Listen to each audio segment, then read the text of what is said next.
Hey gang, Tom Ruhlman here, Tabernacle Baptist Church in Shoreline. Great to be with you again this week, and I sure enjoyed working last week with Mark chapter 5 and the Incredible Hulk. Looking forward to this mini message from Mark, I call him. Today we're in Mark chapter 9, if you'd turn there. Mark chapter 9, verses 2 to 13. We'll do the first half today. Have you ever had an unforgettable moment, sometime in your life when you'll never forget that moment? It might have been a day, it might have been a half a day, it might have been a second.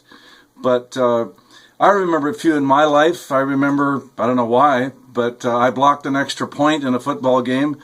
I went to Newport High School in Bellevue, and we played Redmond, and I blocked an extra point. No big deal. I don't even remember the score.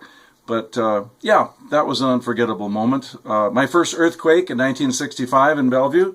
My first volcano, 1980, when Mount St. Helens blew. Certainly remember when we had our first baby. That would be Kimberly. And when our home flooded, or certainly when my two brothers passed away. In this passage, Mark chapter 9, the 12 disciples are going to experience something that they will never forget. I don't think you're going to forget it either. And this story is in the Gospel of Mark, Matthew, Mark, and Luke. So it's early in the ministry of Jesus, and they're following him daily. And they're up north of Israel, up near the Sea of Galilee, near Mount Hermon, the highest mountain in Israel. And Jesus has been teaching them a whole lot of things. One of the things he taught them was that he was going to suffer, he was going to die, he was going to be beaten on, and he was going to die and rise again. And then he taught the disciples that they too need to deny themselves, take up his cross, and follow him, not to be ashamed of him. The pressure is mounting, and I believe they are stressed out, and they needed encouragement.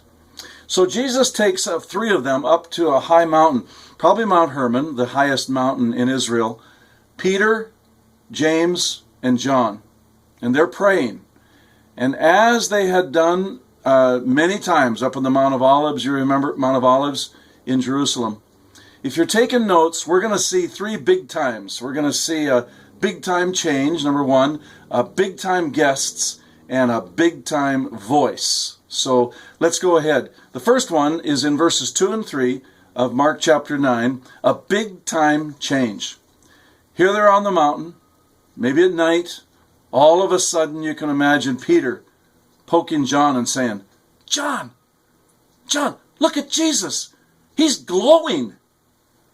The word was transfigured, or metamorphosis, if you remember that when you were in school, like when the worm turns into a butterfly.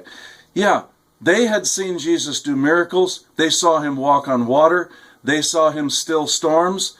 But this was a glimpse of glory. Wow! What Jesus was before he came to the earth, and what Jesus was going to be when we see him in heaven. His clothes became bright. His face shone as the sun. And later, John himself would say, who was there, an eyewitness, we beheld his glory. This would really encourage the disciples. He was going to die. He really didn't have to. He was the Son of God. This transfiguration, I think, was for them, to let them know who Jesus is.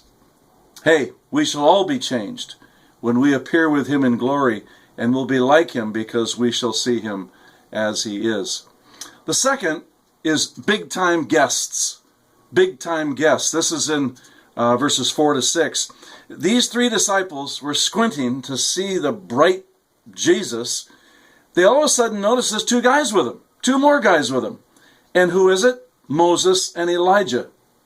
Peter, who always had something to say, said something. And this is what he said. Rabbi, it's good that we're here.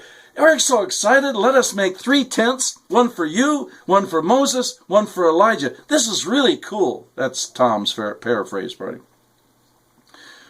Here it is, two guys who lived hundreds of years before.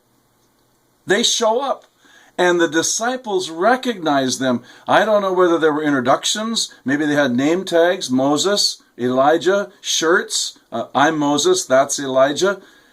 People have asked me many times, Tom, do you think we will recognize each other in heaven?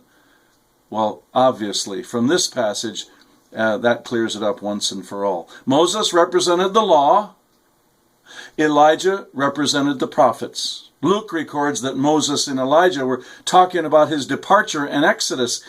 What he was talking about was his death and resurrection and ascension back to heaven.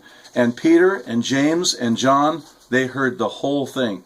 Mark's comment about Peter's comment is classic. Mark says he didn't know what to say. That's why Peter said what he said. Well, the third big time is a big time voice. This is in verse 7. All of a sudden, there's a voice from the clouds that said, "This is my beloved Son. Listen to him. I am well pleased with him." Wow. What he was saying, what God the Father was saying is this: Peter, don't put Jesus on the same plane as Moses and Elijah. Yes, Moses gave the law. Yes, Elijah was a prophet. But Jesus is the Son of God. And at that moment, Matthew records that they hit the ground and were terrified. And Matthew records that Jesus came to them, touched them, and said, "Rise and have no fear." And when they lifted their eyes, they saw no one but Jesus only. This would encourage Jesus in his humanity, as he was soon to die for the sins of the whole world. The wrath of God was on his back, and he would bear it. Remember in the garden when Jesus prayed, "Father, take this cup from me. Nevertheless, not my will, but thine be done." This would encourage Jesus. This would also encourage the 3 disciples to strengthen their faith for the future. They didn't know it yet, but Peter would be crucified upside down, James would be beheaded, and John would be exiled to the Isle of Patmos. It was Peter who would write in 2 Peter chapter 1, speaking of this event, "We were eyewitnesses of his majesty." One of these days, we'll see his majesty too. Thank you.